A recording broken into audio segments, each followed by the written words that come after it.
That wasn't an accident. Clara Sterling's voice cut through the sterile air of the underground garage like a scalpel. Even as fire crews extinguished the last of the blaze near the east stairwell, her eyes stayed locked on the scorched shell of her Tesla, still smoldering, still hissing like the threat wasn't done speaking. Next to her, the security chief looked pale, uncertain. "We think it was a battery fault, Miss T. Sterling." "Could have been thermal runaway. Battery faults don't trigger from underneath the vehicle." She said, her tone cool but razor sharp. This wasn't a malfunction. It was a message. She stepped away before he could respond, dialing a number she hadn't used in 7 years. Mark Carson didn't recognize the number. He was sitting on a picnic bench in Central Park watching his daughter Emily build a small city out of fallen leaves and twigs. Her giggles were the only thing that made the cold October air feel warm. "Carson," he answered, cautious. A beat, then a voice from the past. "I need your help, Mark." He froze. "Clara." "I wouldn't call if it wasn't serious." He turned to Emily. She waved at him, her missing front tooth beaming with pride. Mark smiled faintly, but his gut was already tightening. "I'm not in that world anymore," he said. "You know that. This isn't political. It's personal." He waited. "My daughter's in danger." The silence between them in the executive office was thick, pressed by floor-to-ceiling glass and the tension of old history. Mark had never liked corporate towers. Too many blind spots. Too many suits pretending they were bulletproof. Clara looked different. Older, sharper, like someone who'd bled success and never stopped to stitch the wound. But her eyes, those gray-blue eyes, still held that same storm he remembered from DC briefings. A storm she never let pour. She slid a tablet across the glass table. "Read it." He scanned the message. Plain text. Untraceable. Clean. "You built an empire, but it won't save what matters most. I'll take her first. Tick-tock."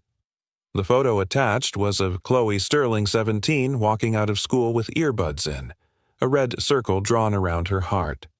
Mark looked up. "What does she know?" "Nothing," Claire replied. "She thinks it's just paparazzi harassment." He leaned back, exhaling slowly. "Why me? Because I trust you," she said, "and because I know you won't ask me for the truth unless it's life or death." He didn't respond. She softened. "Mark, I know you have a daughter. I wouldn't ask if I didn't believe you were the only one who could do this." Mark stood. "I'm not cheap. You'll be paid 5 times your usual rate." He shook his head. "I meant emotionally." Later that night, Mark walked Emily to bed in their small 2-bedroom apartment above a bookstore in Brooklyn. She clutched her stuffed rabbit Sergeant Fluff and tugged at his sleeve. "Are you leaving again?" He knelt beside her. "Just for a little while." She frowned. "Is it another bad person?" He nodded. "But this time it's a kid I have to protect. Like I protect you." Emily thought for a moment, then whispered, "Then you have to go." He blinked. "Why?" "Because maybe she doesn't have a daddy like you." The next morning, Chloe Sterling stood on the marble steps of Sterling Technologies, her phone in one hand, an iced matcha in the other, wearing teenage indifference like armor. When Mark approached, she looked him up and down, black suit, ex-military posture, 5 o'clock shadow that looked like it had sharp opinions. "And you are?" "Mark Carson, your new shadow." She laughed. "Great, another bodyguard. Is this the 3rd one this semester or the 4th?" Mark didn't answer. "Let me guess, you're ex-something. Quiet type, big, tragic backstory, probably have a kid." Still silent. She rolled her eyes. "Look, I get it. My mom thinks I'm a fragile glass doll because some psycho wrote her a nasty email. But newsflash, I can cross the street without supervision." Mark took a step closer. "I'm not here to babysit you, Chloe. I'm here to keep you alive. If that bothers you, I suggest getting used to it." She raised an eyebrow. "You talk. That's new." By noon, she had tried to lose him 5 different ways. She disappeared into a crowd near Washington Square Park. He found her by the hot dog stand before she could blink. She turned off her phone tracker. He pinged her location using the building's smart necklace she forgot she was wearing. She ducked into a department store and emerged in a different outfit. He waited outside with a hot chocolate in hand. "You're good," she admitted as they rode back in the SUV. "Creepy, but good. Not my first rodeo." She squinted at him. "What's your deal anyway? You don't look like the others." "I'm not. You got some tragic story." He didn't answer. She smirked. "Yeah, thought so." That night, Mark reviewed footage from the garage explosion. The blast pattern was too precise. This wasn't a warning. It was a line crossed. His burner phone lit up. Blocked number. He picked up. A disguised voice rasped, "Still think you can protect what you love." Click. He stood up, pulse rising. Then he noticed it. The blinking red light on the security feed monitor. The external motion sensor. East perimeter. A figure stood just beyond the camera's edge pointing something. He hit the alarm. By the time he reached the front of the estate, the figure was gone. But left behind, nailed to the gate, was a photo. Chloe. At school. Today. A red circle around her throat. "Do I at least get hazard pay for having to ride in this hearse of yours?" Chloe slouched in the back of the black SUV, tapping her nails against the tinted window. Her tone dripped with sarcasm, but her eyes flicked just once toward the rearview mirror where Mark sat behind the wheel. "You get to breathe," Mark replied flatly. "That's the only bonus I'm offering." She scoffed. "Wow, charming." Mark didn't bother responding. He'd spent enough time protecting Diplomat's teenage kids to know this routine, the sarcasm, the rebellion, the belief that nothing bad could touch them, because the worst had never knocked on their front door. Yet. Still, Chloe wasn't just any teenager. She was Clara Sterling's daughter. That made her a beacon for every grudge Clara had ever earned in a boardroom or behind a firewall. Chloe's phone buzzed. She glanced at it, then muttered, "Great. Mom's canceled my gallery visit again. Guess I'll just cancel my personality while we're at it." Mark spoke without turning. "If you're looking for sympathy, it's 2 blocks down and to the left. Right between naive and no one's buying it." She blinked, then against her better judgment laughed. Just once. Touché. Later that afternoon, Mark reviewed the perimeter logs from the night before. The gate camera had been jammed for 8 seconds, just long enough to drop the photo. The message was escalating, but there was no digital footprint, no known signatures. This wasn't a botched amateur job, it was surgical. Across the room, Clara entered, clutching her tablet. Her heels echoed across the stone floor like punctuation marks. "Anything new?" she asked. Mark looked up. They knew where Chloe would be yesterday. School schedule, exit gate. It was all clocked to the second. Clara's jaw tightened. "It's someone inside, or someone who used to be." She paused. Then, softly, "Liam Trent fits the profile," Mark said. Former insider. Technical enough to cover his tracks, bitter enough to go after family. Clara lowered her gaze. "I should have buried that bridge deeper." Mark didn't respond. He knew the look in her eyes too well, the one people wore when they realized their past sins had a longer reach than expected. "Does she know?" he asked. "No," Clara said quickly. "She still thinks this is just overprotective parent syndrome." "You sure she'll keep thinking that?" Before Clara could answer, her phone buzzed. Chloe had left campus without notice. Mark was already reaching for his keys. The city bled into twilight as Mark navigated downtown Manhattan, checking every location Chloe might flee to bookstores, cafes, her favorite rooftop garden in Soho. Nothing. Then he spotted her. She stood near the edge of a crowd gathering around a street performer in Washington Square Park wearing a red hoodie and low cap. Alone. No visible security. A perfect target. Mark parked illegally, bolted across the sidewalk, and reached her just as a man from the crowd raised a phone not to record the juggler but to aim directly at Chloe. A second later, the man adjusted the lens. Infrared. Thermal tracking. Mark moved fast. He stepped between Chloe and the lens and shoved her behind him. "Hey, what the hell?" she shouted, startled. The man vanished into the crowd, gone before Mark could pursue.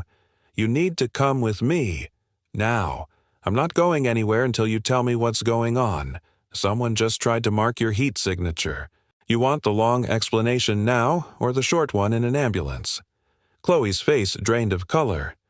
Wait, that guy, he wasn't just filming. Mark gently pushed her toward the SUV. Welcome to your new reality. Back at the estate, Chloe paced the living room like a lioness in a cage. So all this time, the messages, the stalkers, the GPS pings. It wasn't just Mom being paranoid. Mark sat quietly across from her, elbows on knees, hands folded. Your mom wasn't scared. She was preparing.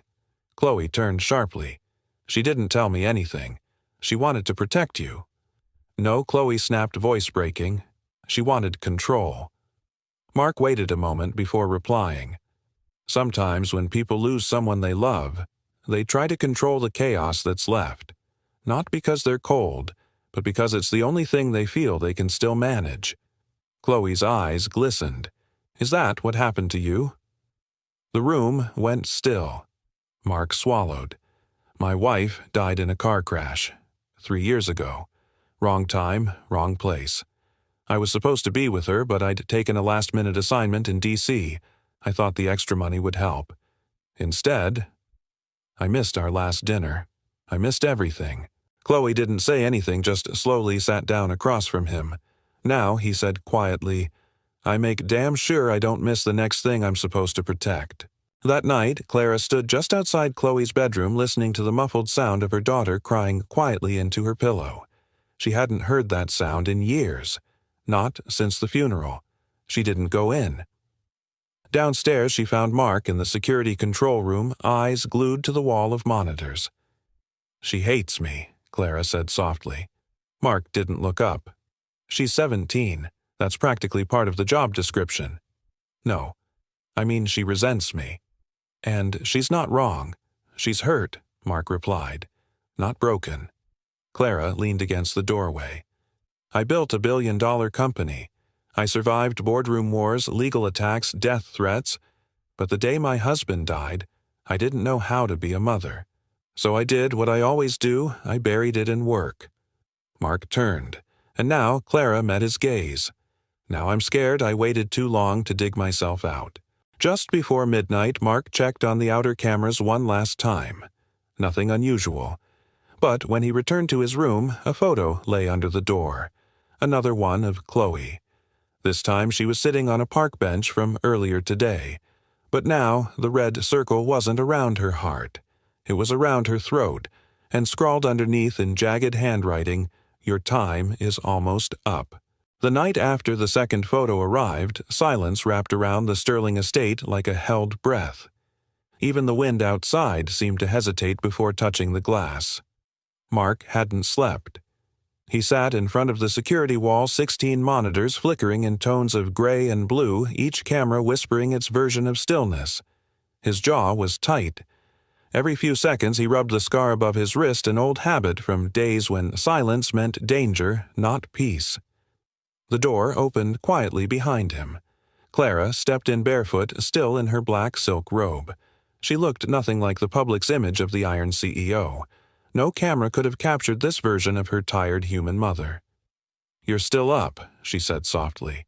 Sleep's not a luxury I allow myself on active protection. She crossed her arms. Do you ever sleep at all? Rarely, he said. And when I do, I dream about all the things I didn't stop. Her eyes softened. Mark, thank you for staying. He didn't look at her. You paid me to. No, she said, her voice steady but low. I didn't. For a moment they just stood there, two people who'd seen too much of the world to believe in comfort, yet craving it all the same. Then one of the monitors blinked. Camera 7. Chloe's room. A figure flickered for half a second on the window, reflection hooded, vague but definitely human. Mark shot to his feet. Within seconds he was upstairs. Chloe startled awake to the sound of her window being forced open. But when Mark burst into the room there was no one there, only the faint scent of burnt ozone and a black drone casing lodged in the curtains. Chloe gasped. What is that? He crouched, analyzing the wrecked drone. Recon model. Custom. Someone hacked through the security mesh and flew this straight through your perimeter shield.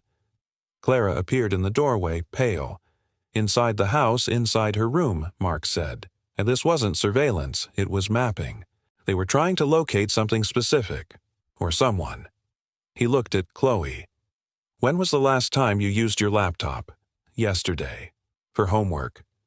Why he held up the drone's shattered microchip? Because your laptop was the target. By dawn, the house looked like a digital crime scene. Mark's laptop hummed with data forensics, cables sprawled across the marble table. Chloe sat on the couch clutching a blanket, her eyes darting between her mother and Mark. "You're saying someone hacked into my homework folder?" she asked.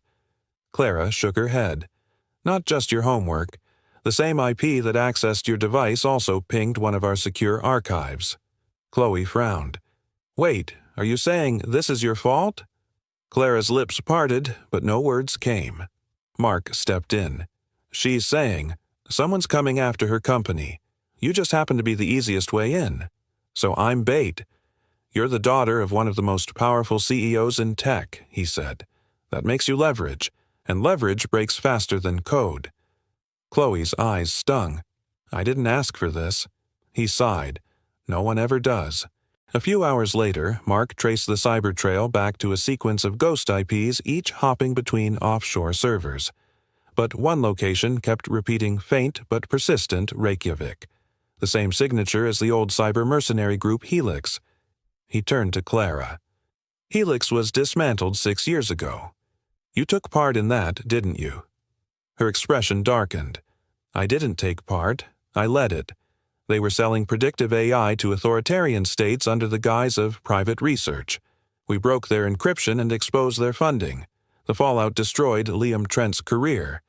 Mark's tone lowered. "And he blamed you?" "Yes." She looked away. "He said I'd taken everything from him. His company, his reputation, his family. And now," Mark said quietly, "he's taking yours." Clara's voice trembled just enough to show through the armor. "You think he'd hurt Chloe? I think people who've lost everything stop recognizing the line they promised they'd never cross." That afternoon, Chloe hovered near the doorway as Mark set up secondary security panels. She hadn't spoken much since the drone incident, but curiosity was winning over fear. "You really believe someone's after us?" she asked. He didn't look up. "Beliefs irrelevant. Proofs in your window glass." She tilted her head. "You always this poetic when you're terrified." He allowed the corner of his mouth to twitch. "Fear's not a weakness, Chloe. It's a compass. Points you toward what you can't afford to lose." She stared at him for a beat. "You talk like you've lost plenty." He finished tightening the circuit clamp before replying. "I have." "What was her name?" He looked at her then. "Sarah. My wife." She hesitated. "How did she bad timing?" he said simply. "The kind that rearranges your life into before and after." Chloe nodded slowly. "And your daughter?" "Emily Wright." "She's the after." Mark's voice softened. "She's the reason the after didn't end me." Chloe smiled faintly, then whispered, "You know, my mom never talks about my dad. She just calls him a good man who made bad choices. But sometimes I think she's talking about herself." He met her gaze. "Maybe she's just waiting for someone to listen." That night, Clara finally opened up. The three of them sat around the dinner table, the tension almost tangible. Clara began her tone cautious. "I owe you the truth. Years ago, your father worked on a government encryption project. When it was compromised, he tried to fix it himself off the record. That mistake cost him his life." Chloe froze. "You told me it was an accident." Clara's voice cracked. "It was just not the kind you think. You lied to me for years. I was trying to protect you." "No," Chloe snapped. "You were trying to protect yourself. You were afraid I'd hate you." Mark glanced at Clara. "She's not wrong." Clara looked at him sharply. "You don't know what it's like to carry that kind of guilt." "Sure I do," he said. "I live with it every day. But guilt doesn't keep people safe. It keeps them silent. And silence gets people killed." The words landed like thunder. For the first time, Clara didn't argue. Later, when Chloe went upstairs, Clara stood by the window, arms wrapped around herself. "She's all I have left," she whispered. "And somehow I'm the reason she's in danger." Mark looked out at the city skyline beyond the estate walls, lights like promises, some broken, some barely holding. "Then we make that danger regret choosing her," he said. She turned to him. "You sound certain." "I'm not." His voice dropped. "But certainty's overrated. Survival's what matters." At 2:13 a.m., the security feed flashed again this time. Not a drone, not a shadow. A live stream. Every monitor in the room lit up with the same image Clara, Chloe, and Mark sitting at that exact table recorded just hours earlier. The footage was being broadcast on the darknet's highest traffic channel. Underneath the video, a message scrolled in red. "You can't protect what the world can already see." Clara's knees gave out slightly. How did they get inside? Mark's face was stone. They didn't break in. He turned to her, eyes burning. "They've been inside the network the whole time. I used to think walls kept people safe," Chloe said softly. "But maybe they just keep us alone." She was sitting, cross-legged on the floor of the security room, her laptop glowing faint blue against her face, hair tied messily atop her head. Across from her, Mark hunched over a second monitor trying to isolate the breach point in Clara's network. Lines of code ran like digital bloodstreams across both screens. "Depends on what the wall's made of," Mark murmured. "Stone protects. Steel endures. Secrets rot." Chloe looked up. That was poetic. "Are you sure you're just a bodyguard?" He offered the ghost of a smile. "We all used to be something else." Since the video leak, the estate had turned into a bunker of grief-shame and barely contained fury.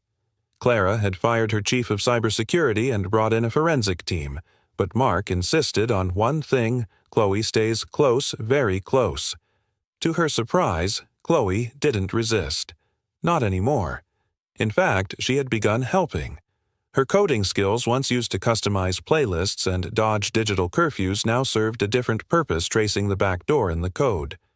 She wasn't a prodigy, but she was smart, sharp, just like her mother.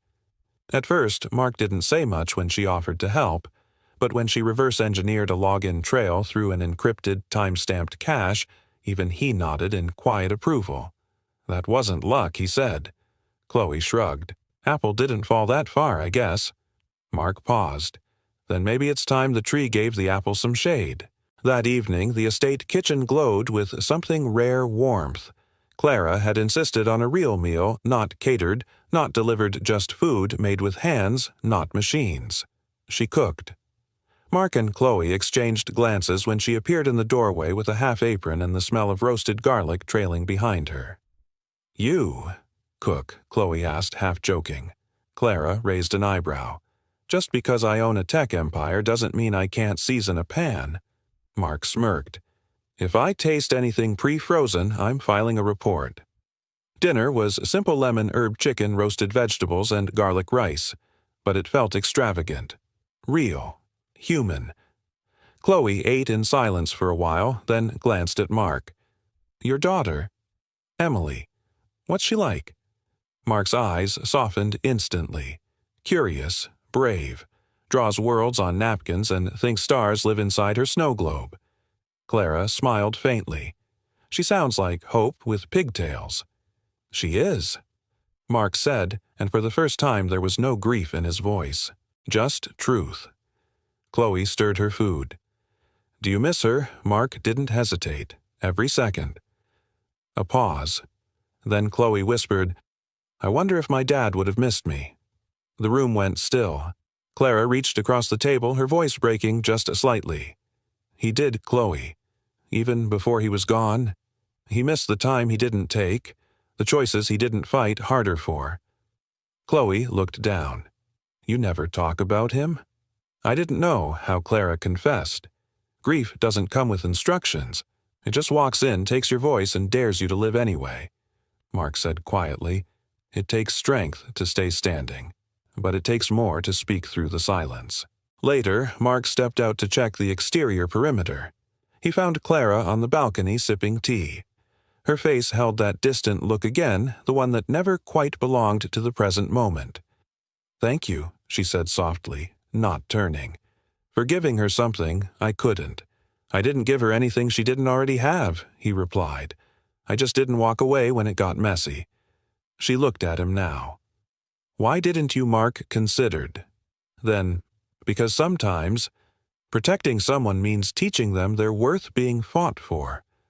Clara's voice was almost a whisper. "What if I'm the one who put her in danger?"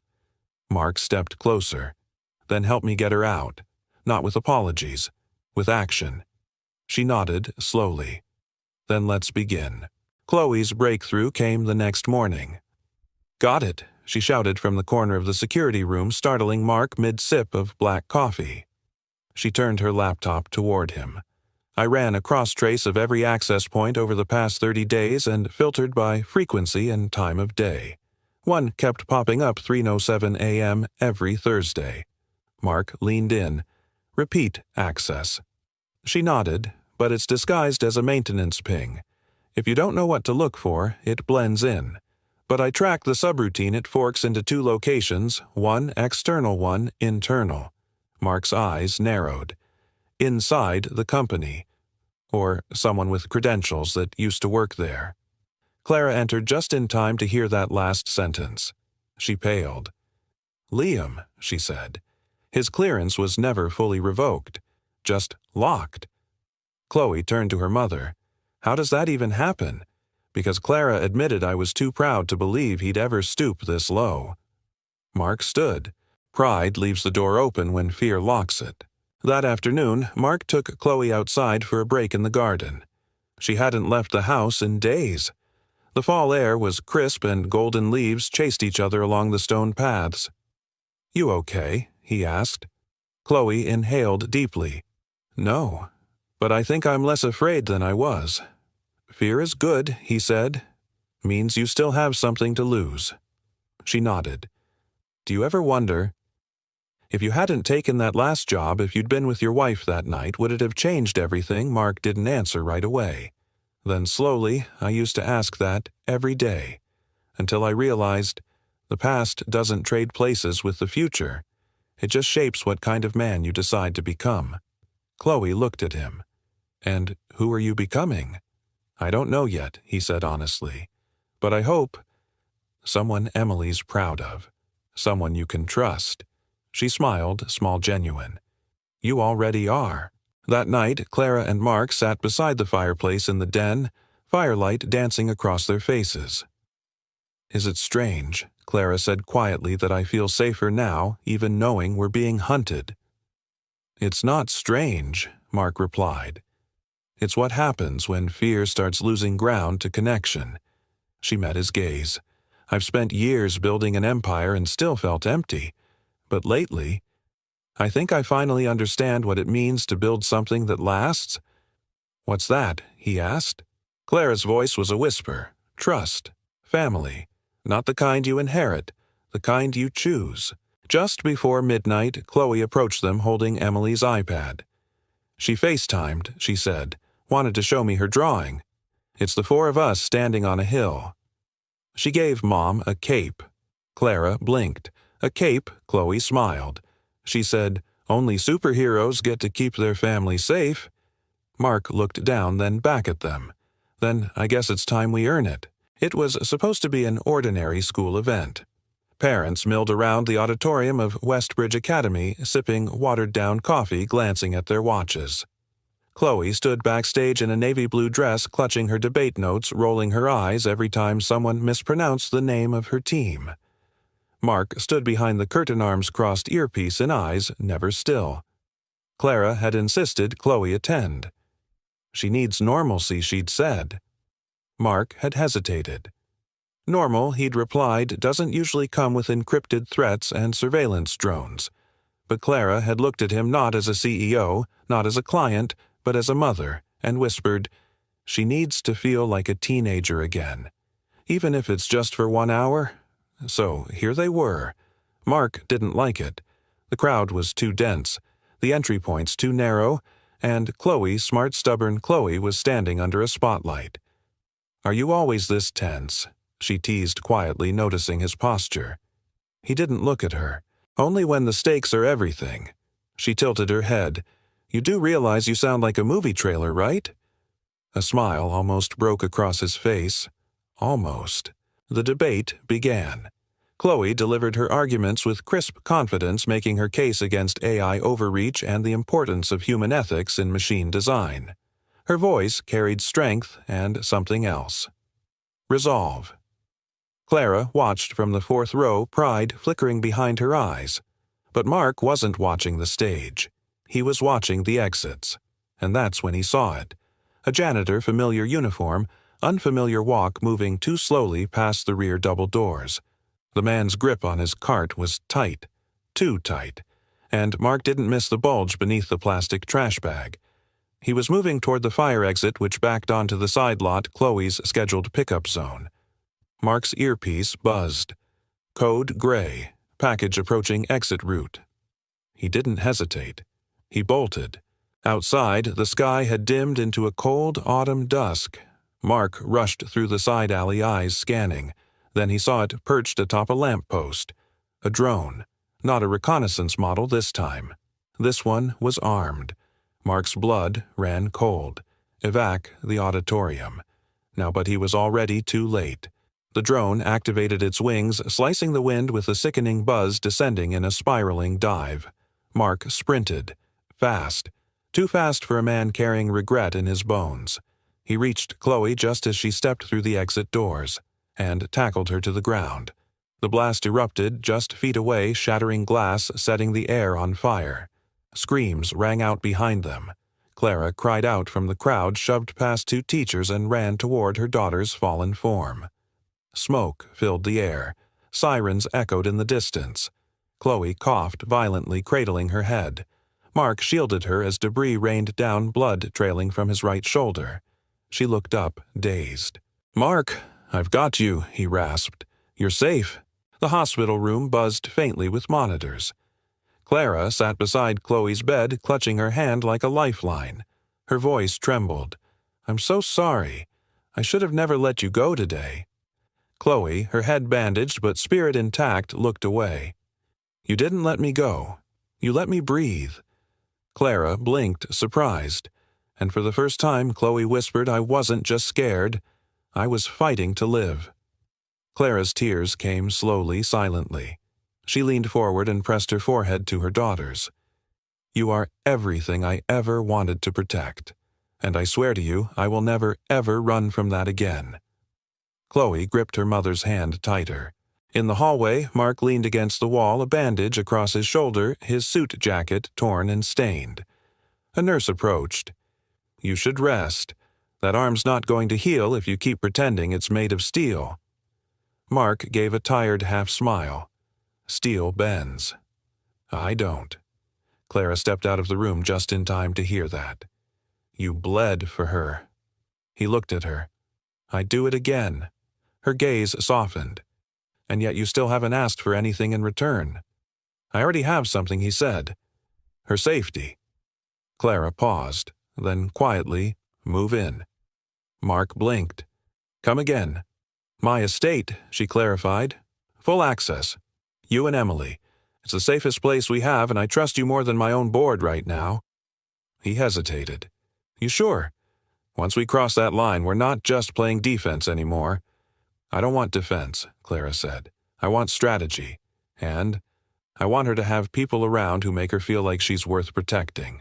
Mark stared at her for a long moment, then gave a slow, solemn nod. 2 days later, the Sterling estate was different. Chloe sat in the garden with Emily braiding the little girl's hair as the wind played in the hedges. Mark monitored the perimeter from the gazebo, sipping black coffee with one hand and holding Clara's updated security blueprints in the other. Clara stood beside him, arms crossed. "I never thought I'd see the day Chloe voluntarily touched another human's hair." Mark chuckled. "Your daughter's a hurricane. She just needed someone willing to stand in the wind. She needed someone who didn't try to change the weather," Clara corrected. "Just someone who stood still and listened." Mark looked over at the two girls. She's not the only one healing. Clara turned to him.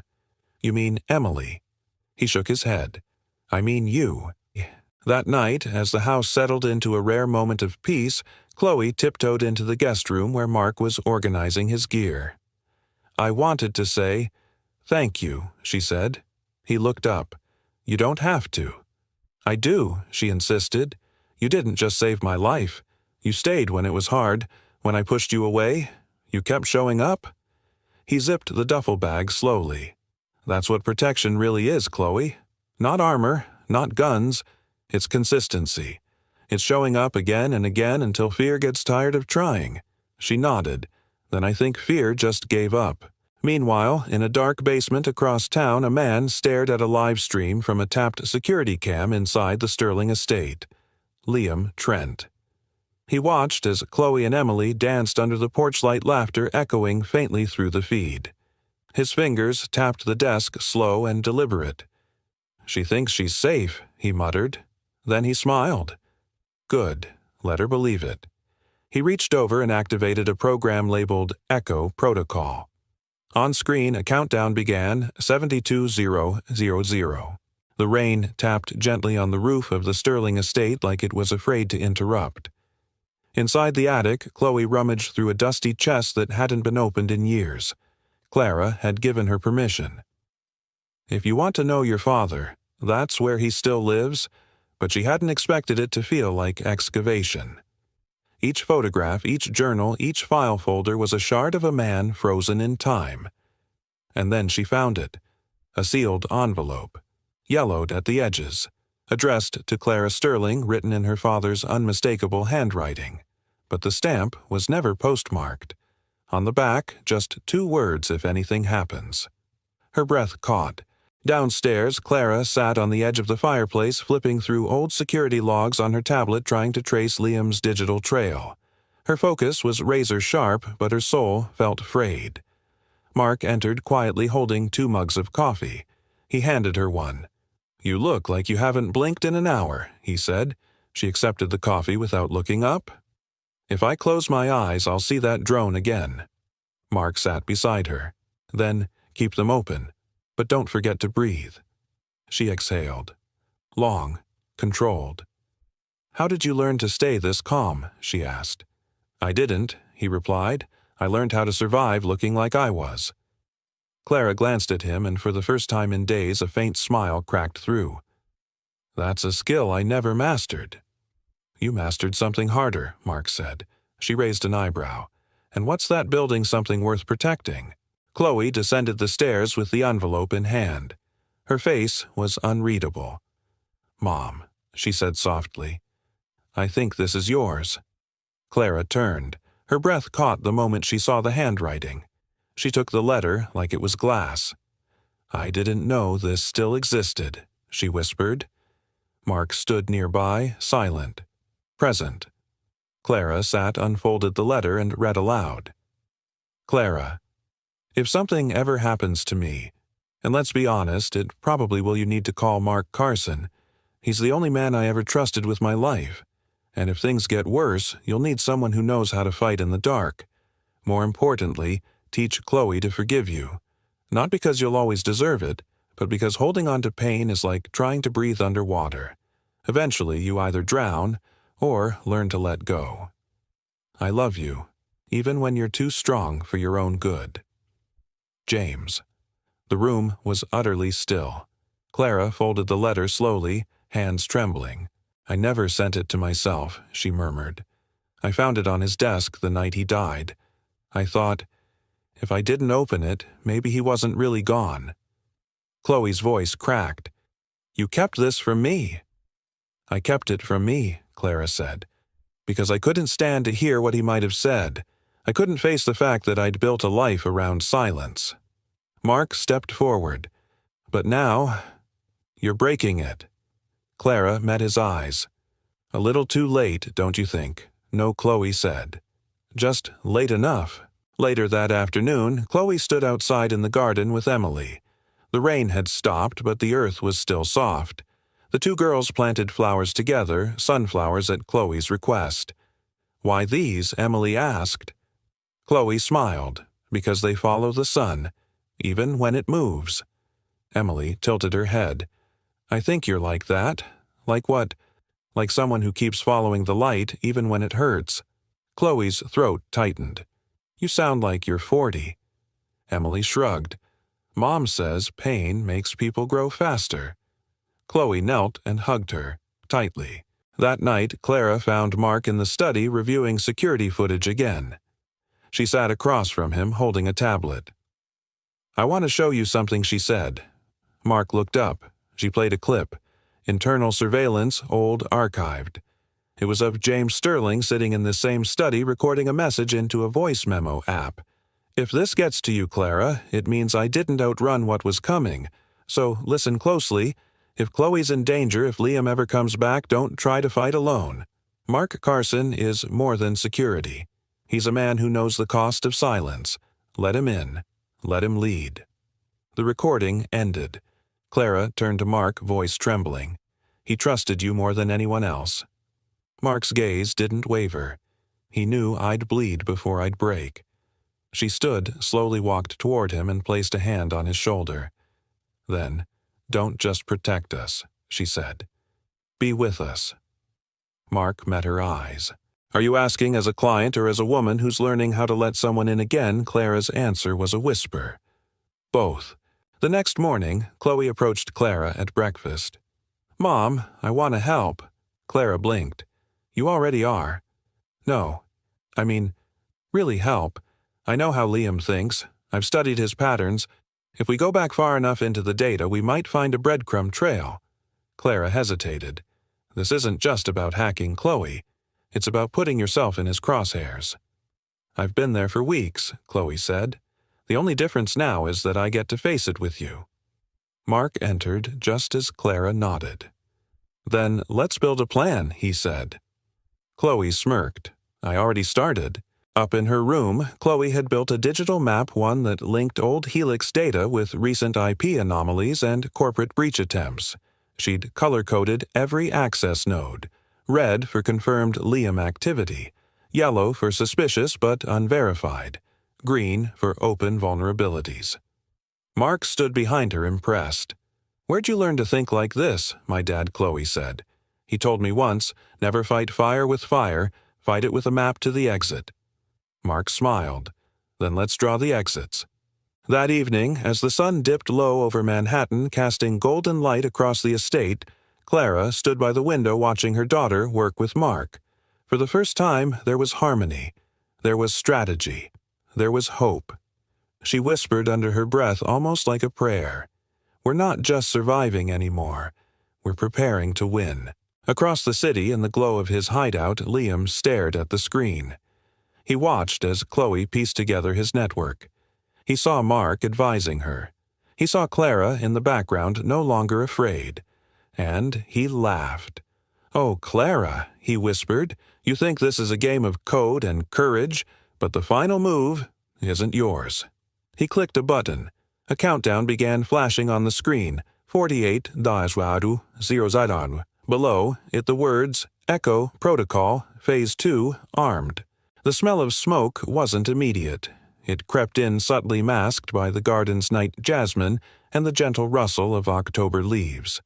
But Mark knew it the moment it touched the back of his throat. He stood up from the patio table where Clara had left a half-drunk glass of wine and followed the scent like a predator hunting its echo. Inside, the estate was silent. Too silent. He moved quickly through the halls, barefoot, silent, armed.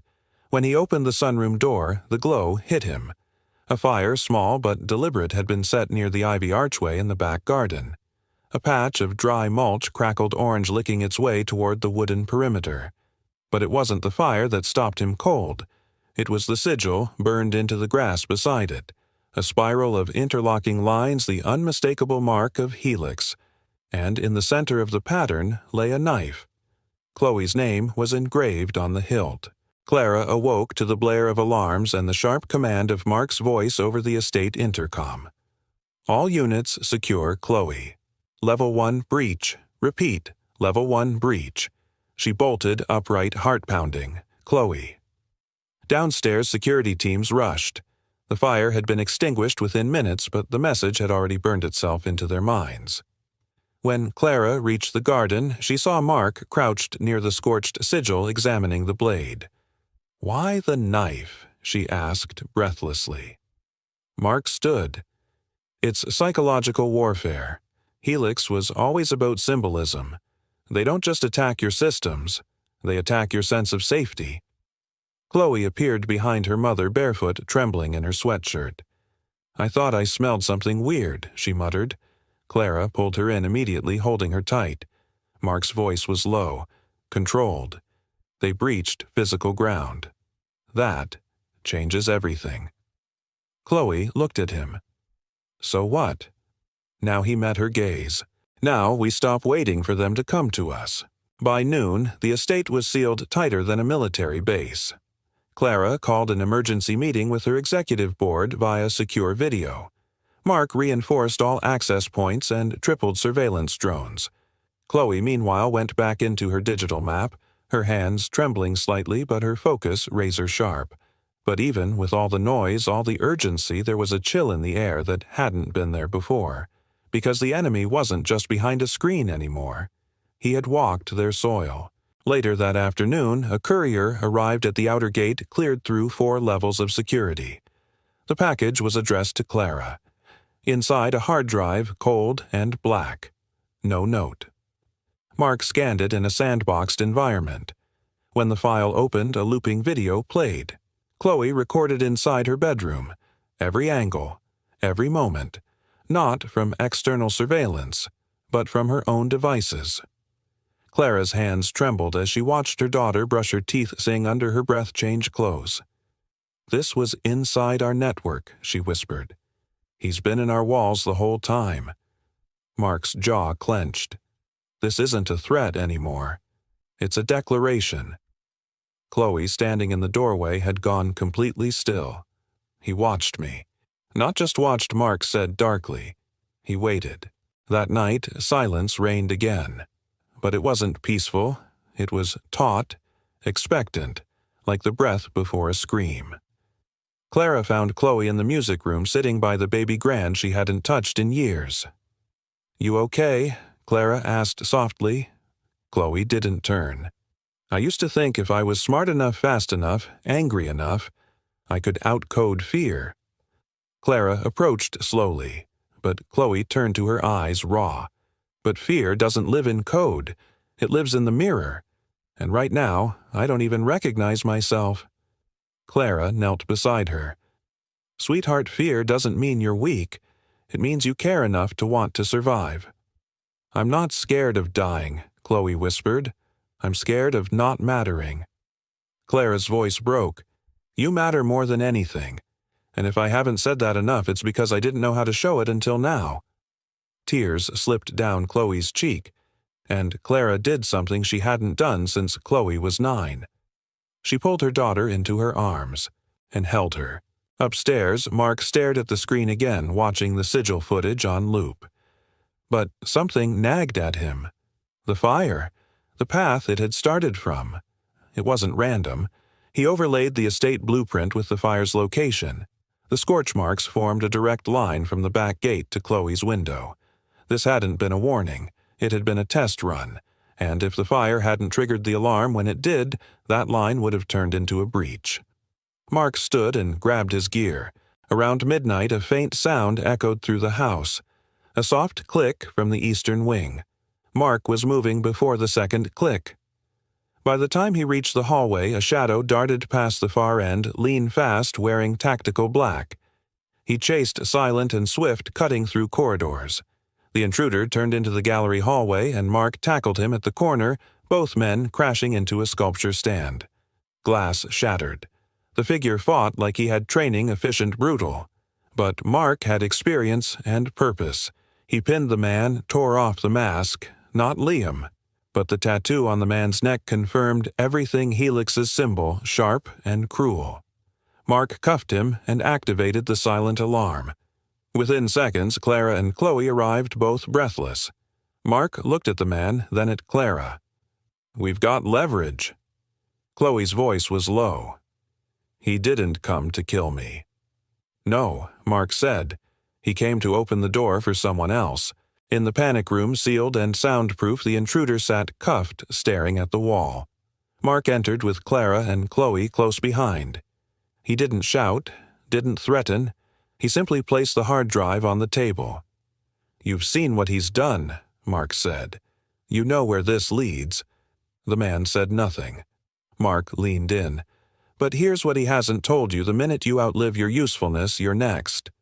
Still silence. Then Chloe stepped forward.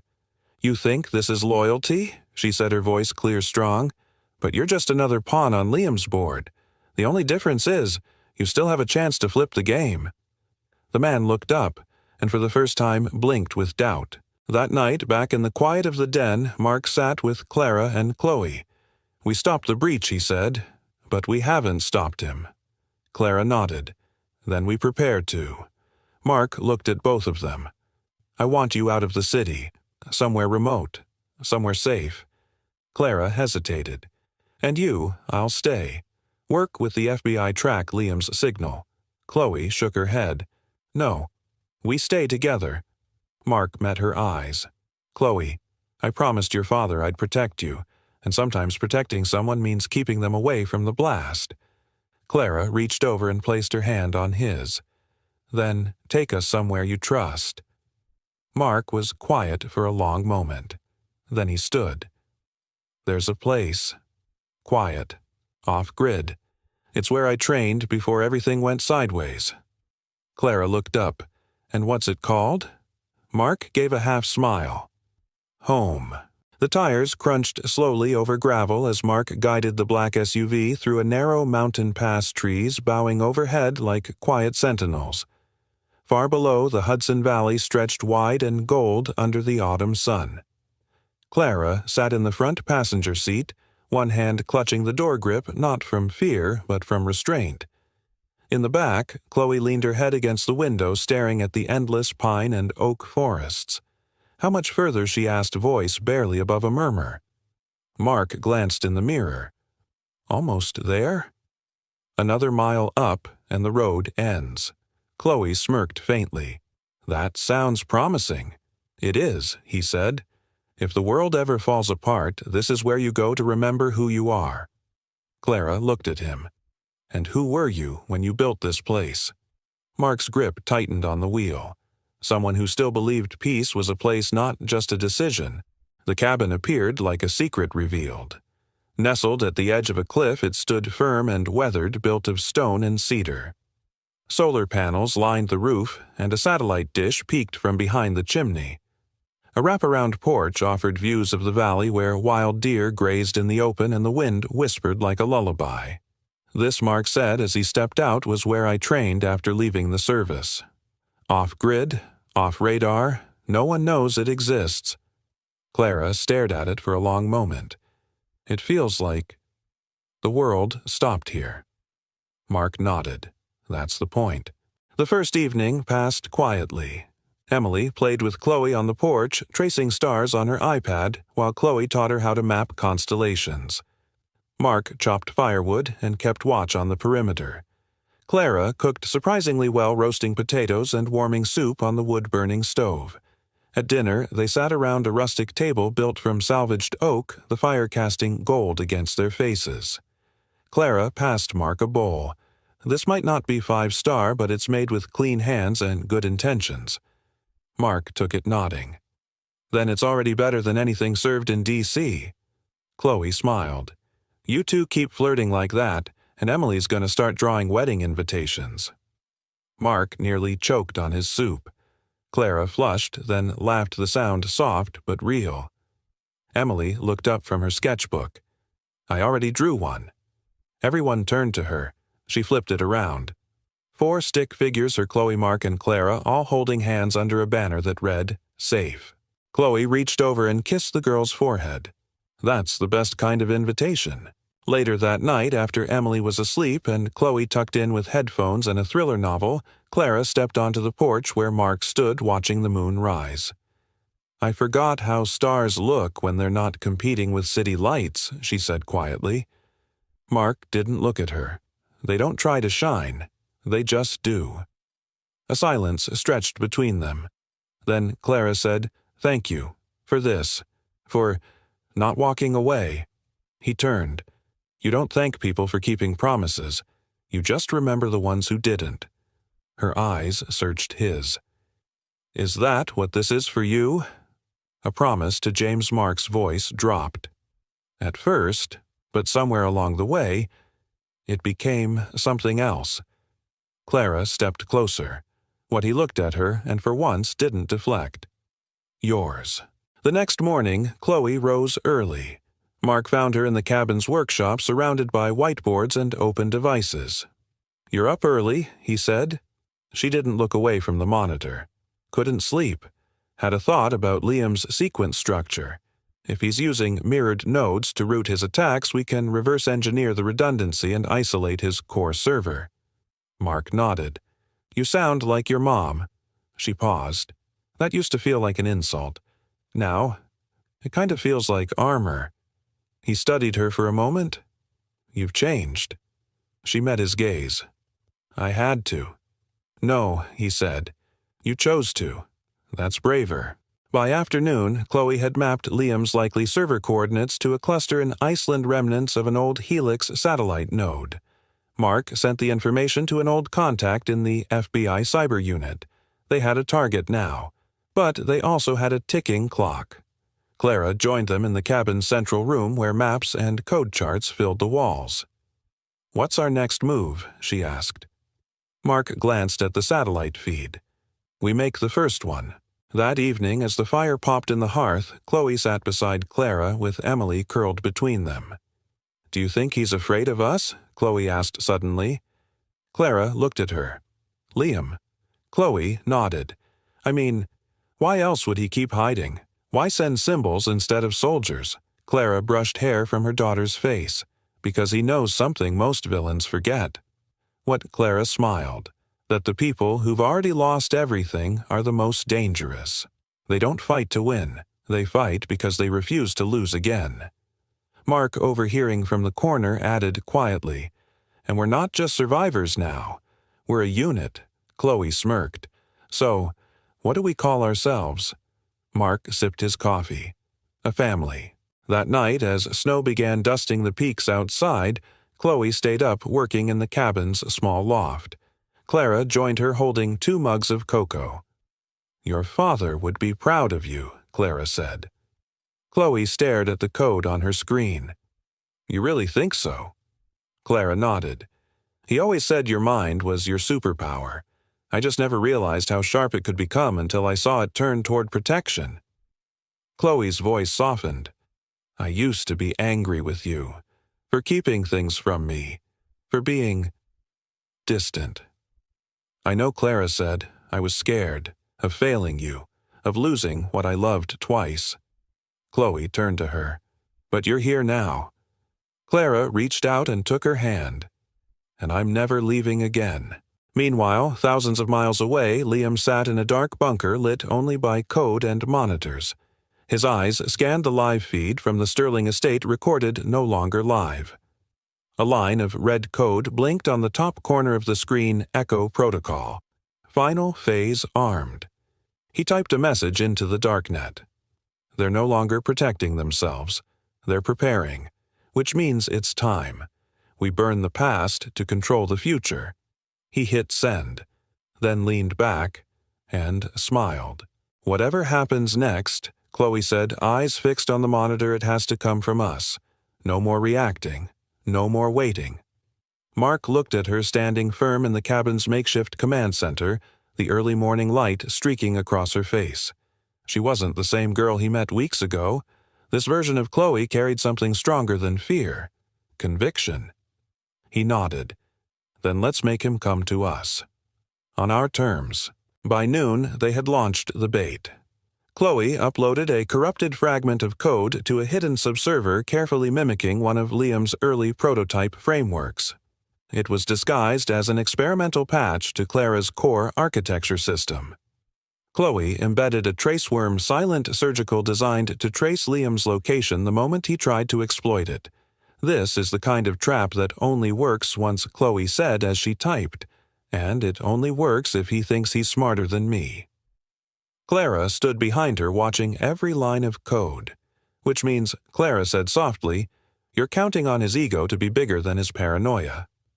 Chloe glanced up. "That's the one constant in men like him, right? They don't just want to win.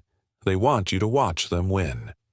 Mark, arms crossed, added, "Then let's make him show up for the performance." That night, they waited.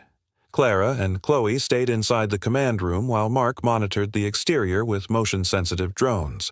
The fire crackled low, and outside the wind swept pine needles across the porch like whispers in a foreign tongue. Then it happened. A blip. Chloe sat upright. He took it. Hook, line, and ego. Mark rushed in. Where Chloe's fingers danced. Node triangulation points to an offshore relay Greenland redirected through an Icelandic proxy. But this... She paused, brow furrowed. "This isn't just data scraping," she said. He deployed something else into the return stream. Mark moved beside her. A virus, Chloe zoomed in. Not quite. It's adaptive. It's scanning for vulnerable endpoints, learning as it moves. Clara paled. "It's an AI." Mark's voice dropped, and it just walked through the front door. FBI agent Javier Lin arrived 3 hours later via private chopper boots crunching snow as he stepped onto the porch. "Nice place for a war zone," he said, shaking Mark's hand. "We call it home," Mark replied. Lin entered the cabin, scanning the room. "So, this is what a family of 3 against a cyber-terrorist looks like," Clara corrected him. 4. She nodded toward Emily, who was quietly coloring in the corner. "Of course," Lin said. "The bravest one here." Chloe briefed him quickly. Liam's breached the adaptive AI, the upcoming shareholders conference scheduled in 48 hours, where Clara was set to unveil Sterling Tech's latest innovation, a defense-grade civilian encryption framework. "That conference is the endgame," Chloe concluded. "He's not just trying to sabotage it, he's trying to weaponize the fallout." Mark added, "If he exposes the vulnerability at the keynote, public trust collapses. Sterling Tech stock plummets, government contracts freeze. Clara's reputation, her platform is gone overnight." Lin exhaled. A corporate coup disguised as a data breach. Clara's jaw tightened. No. A vendetta dressed up as revolution. That night, Clara sat by the fire staring into the flames. Mark joined her, handing over a mug of chamomile. "Do you ever wonder," she asked, "what would have happened if I hadn't fired him?" Mark didn't blink. "You're asking the wrong question." She looked at him. "The right one," he said, "is what kind of woman would you be if you hadn't?" She swallowed hard. "Sometimes I forget who I was before all of this." "You didn't forget," Mark said. "You just buried her under everything you had to survive." Clara met his gaze, voice low. And now he leaned closer. Now she's learning how to live again. The next morning, Chloe paced the living room with her laptop in hand. The AI's shifted behavior, she said. It's no longer just crawling systems. It's simulating responses ours. It knows how we talk, how we move. It's planning. Mark frowned, planning what Clara answered. A narrative collapse. Chloe explained if Liam can manipulate real-time footage or fabricate digital evidence, he can create a scandal one so convincing even we wouldn't know it's fake. Mark stared at the screen. He doesn't want to kill you. He wants to erase who you are. Clara stood straighter. Then, we beat him the one way he won't see coming. How, Chloe asked. Clara's voice was steady. We go to the shareholders' conference. Mark's head turned. That's suicide. No, she said. It's strategy. If we pull out, it confirms vulnerability. If we show up united unbroken and take control of the message, we starve him of power. Chloe narrowed her eyes. You're thinking like a tactician. Clara met her daughter's gaze. No, I'm thinking like a mother protecting her legacy. The next 24 hours were a blur. Chloe and Lynn fortified the digital systems. Mark mapped every physical security detail of the event venue in Manhattan. Clara rehearsed her keynote, not the one her team wrote, but the one her soul had been burning to deliver. Emily sat on Mark's lap in the cabin's study as he reviewed schematics. "Are you scared?" she asked. Mark kissed the top of her head. "Yeah, a little." Emily looked up. "Then it means you're brave." Mark smiled. "Why's that?" "Because Mommy says being brave means doing something even when your knees shake." He hugged her. "Then I must be the bravest man alive." On the morning of the conference, Clara, Mark, Chloe, and Emily stood at the cabin porch. The car was waiting. Mark turned to Clara. "Once we leave this place, it's not just defense anymore. It's war." Clara looked at him, then at Chloe. "No," she said. "It's truth. And truth doesn't need to hide." Chloe stepped forward holding a flash drive. "This is everything we need. Liam's access logs, his Trail the Worm code, and the AI's behavioral evolution. If anything goes sideways, this clears our name." Mark took it, then nothing will go sideways. They got in the car. As it pulled away, Emily turned around in her seat, watching the cabin shrink behind them. Chloe smiled. "We'll be back." Emily nodded. "Yeah, but next time with cake." Everyone laughed. And somewhere deep in the city, in a room full of monitors, Liam Trent watched the feed go dark. He smiled. Let the final move begin. "Ladies and gentlemen, please welcome to the stage Clara Sterling." The room pulsed with anticipation. Under the sweeping skylights of the Sterling Tech Manhattan Convention Hall, 1,000 high-powered investors, media reps, and tech executives turned their attention to the illuminated stage. Cameras rolled, screens flickered. Security agents lined the walls with discreet earpieces and stiff jaws. And in the center of it all, Clara stepped into the light. Poised, composed, but not untouched. Behind her eyes was a storm. Not of fear, of clarity. Backstage, Mark stood with Chloe and Agent Lynn, their comms synchronized to the second. Chloe's laptop displayed the live network activity. The AI Liam had deployed was watching, lurking in system buffers, mimicking firewall pings. "He's here," Chloe whispered. "Or at least his ghost is." Mark nodded. "Let him watch. He came for a spectacle. Let's give him one he'll never forget." Clara began to speak. "When I founded this company, I believed the most powerful thing we could build was trust. Not just in our products, but in the people behind them." She took a step forward, her voice calm but edged with steel. "But trust isn't built in boardrooms. It's built in the shadows. When no one's watching. When your hands are trembling and your voice is cracking, but you speak anyway." The crowd leaned in. "We've spent the last year developing an encrypted AI defense protocol. It was designed to protect people. To protect you. But 2 weeks ago, someone tried to weaponize it. To turn it against everything we've built." A collective inhale rippled through the room. Clara didn't flinch. "And instead of hiding that, I'm standing here to say we saw it. We stopped it. And we're stronger because of it." In the control room, Chloe suddenly frowned.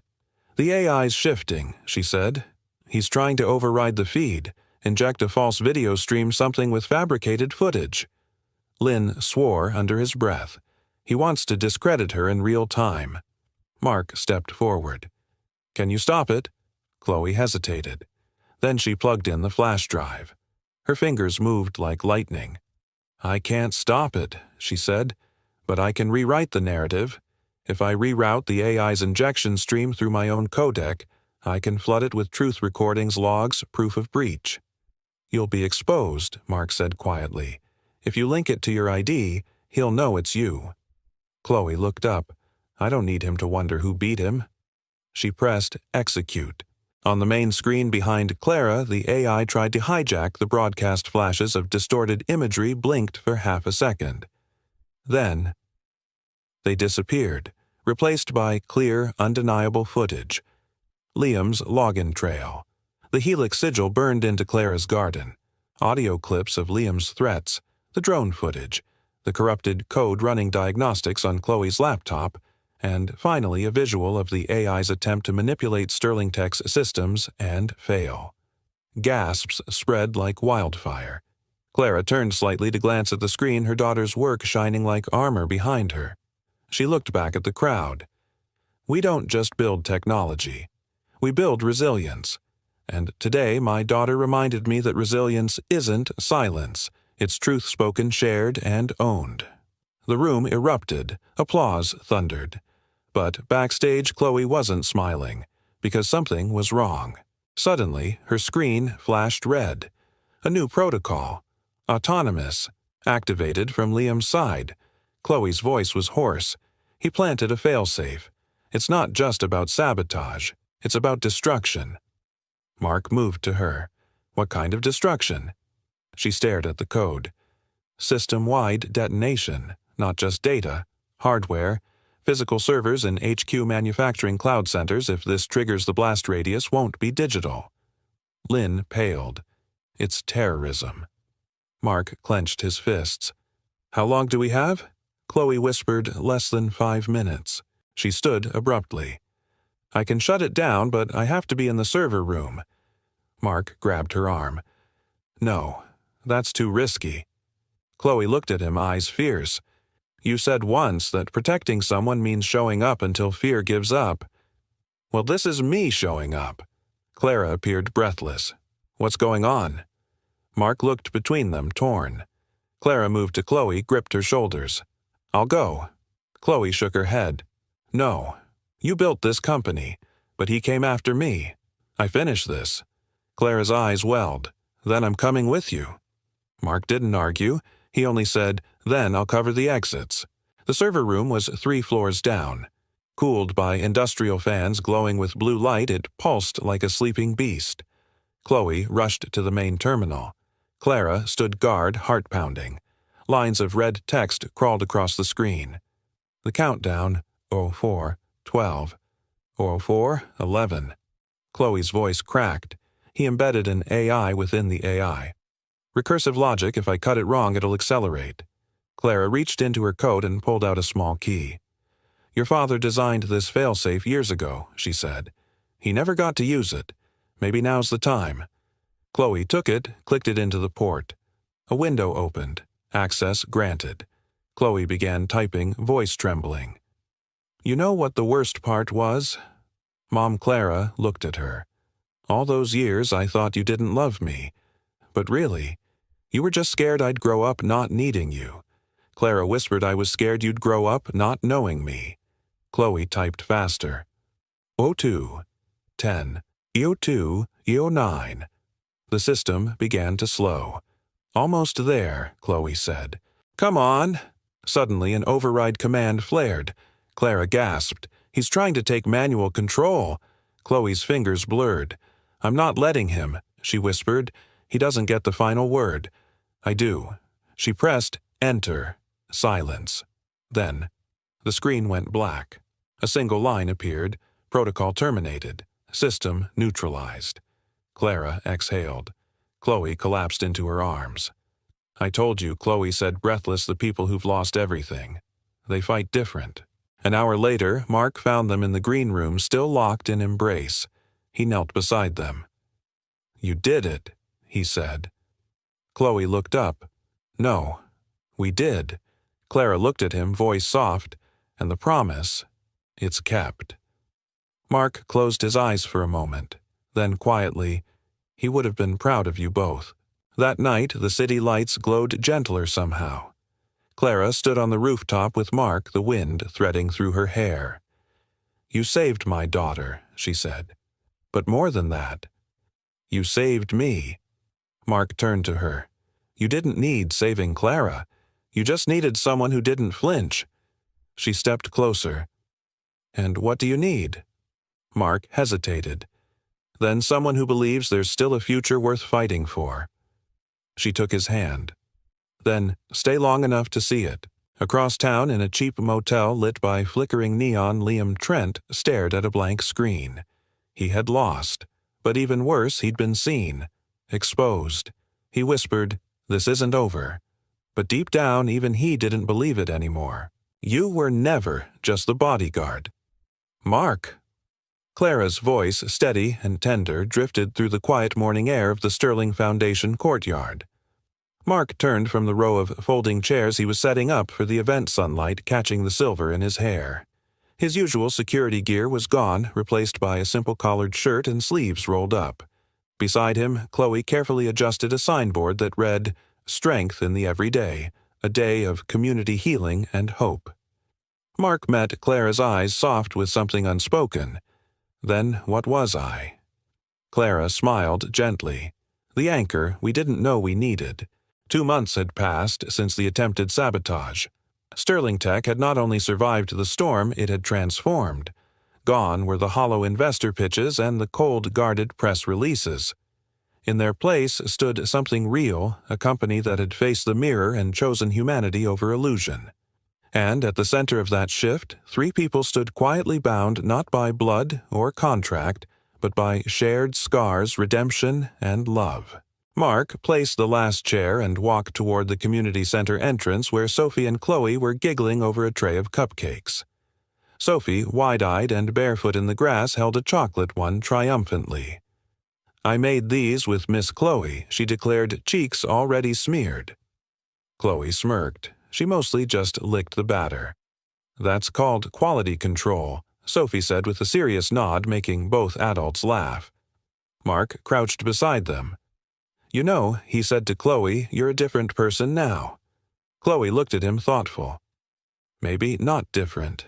Maybe just seen." He nodded. "That makes all the difference." She tilted her head. "What about you?" Mark looked over at Clara standing in the shade of a blooming dogwood tree talking to a group of young volunteers. The way the sunlight danced on her hair, the way her laugh came easier now. He didn't smile, but his eyes warmed. I think I finally stopped running. As guests began arriving, neighbors, staff kids from local schools, Mark took his place near the front, scanning the crowd with the instincts of a man who'd once lived by vigilance. But today, his hands weren't resting near a weapon. They were folded over his daughter's shoulders. Clara stepped up to the podium microphone, humming softly. She looked out not with the eyes of a CEO trying to impress, but of a mother, a woman, and a survivor who had chosen to rebuild something worth standing on. "When we think of strength," she began, "we often picture silence, stoicism, bravado. But I've come to learn that true strength is vulnerability, the courage to heal out loud, to start over, not because we have to, but because we're brave enough to believe we can." A quiet stillness fell over the crowd. My daughter taught me that. So did a janitor who once stood at the edge of my empire, and reminded me that the view from the bottom is often the clearest. She paused, locking eyes with Mark. "We're here today not to celebrate perfection, but presence. Not power, but people."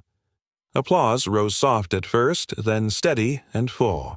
Later, Clara found Mark near the garden archway where volunteers had begun tying blue ribbons, each one symbolizing a promise made to someone they loved. "Tell me the truth," she said, standing beside him. "Did you think you'd end up here?" Mark chuckled under his breath. "Honestly, I thought I'd disappear somewhere in the Pacific Northwest. Fix a fence, grow a beard, live quiet." Clara turned to him. "You can still grow the beard." He glanced at her. "But not disappear." "No," she said gently. "Not anymore." They stood in silence, the kind that doesn't need to be filled. Finally, Mark spoke, eyes still forward. "I used to think being a protector meant standing alone. Walls up, heart locked down. But maybe the bravest thing I ever did was stay." Clara reached into her coat and pulled something out, a small silver pin shaped like a compass. "It was my father's," she said. "He gave it to me when I left for college. Said, no matter how far you go, always know what you stand for." She pressed it into Mark's hand. "You helped me find my direction again. Let me give you this." Mark swallowed hard. He didn't need to speak. She understood. Nearby, Chloe was showing Sophie how to tie a ribbon of her own. Sophie looked up. "What should I promise?" Chloe knelt beside her. "Promise that you'll always speak your truth, even when your voice shakes." Sophie nodded solemnly and tied her ribbon tight. Clara and Mark watched from afar. "She's going to be a force," Mark said. "She already is," Clara replied. Then almost shyly she added, "I think we all are now." As the event drew to a close, Golden light spilled across the courtyard, casting long, gentle shadows. Music played softly, an acoustic guitar, and a voice just raw enough to be real. Mark picked up Sophie and settled onto a bench beneath the dogwood tree. Clara sat beside him. Chloe leaned against Clara's shoulder, eyes closed, heart full. No one was rushing to leave. No one wanted to. Because this stillness, this safety wasn't an ending. It was the kind of beginning that people fight their whole lives to find. A promise not written in contracts or spoken in vows, but lived, quietly, boldly, together. That night, as the courtyard lights dimmed and the final cleanup crew packed up the last folding chair, Mark locked the front gate. He turned back once, scanning the space with a gaze not of duty, but of peace. Behind him, Sophie sleepily leaned against his shoulder. "Daddy," she murmured, "are we safe now?" He kissed her forehead. "We always were, honey," he said. "We just had to remember. Sometimes the quietest people carry the loudest courage. And sometimes, family isn't the one we're born into. It's the one we build through kindness, through second chances, and through love that stays. If you've ever known someone who showed up for you in the darkest moment, or if you have been that quiet strength for someone else, I'd love for you to share your story in the comments. You never know who might need to read it today. And before you go, tell me, where in the world are you listening from right now? I've seen beautiful stories shared from Texas, Florida, Scotland, the Philippines, and even the quiet hills of Vermont. So, don't be shy. Say hi and drop your city below. If this story touched your heart and you'd like to hear more like it, please don't forget to like, subscribe, and turn on notifications so you never miss a moment that might just change your day. Thank you for spending this time with me. Until next time, keep believing in second chances. Keep building the kind of world you want to live in. And never forget, kindness is louder than we think.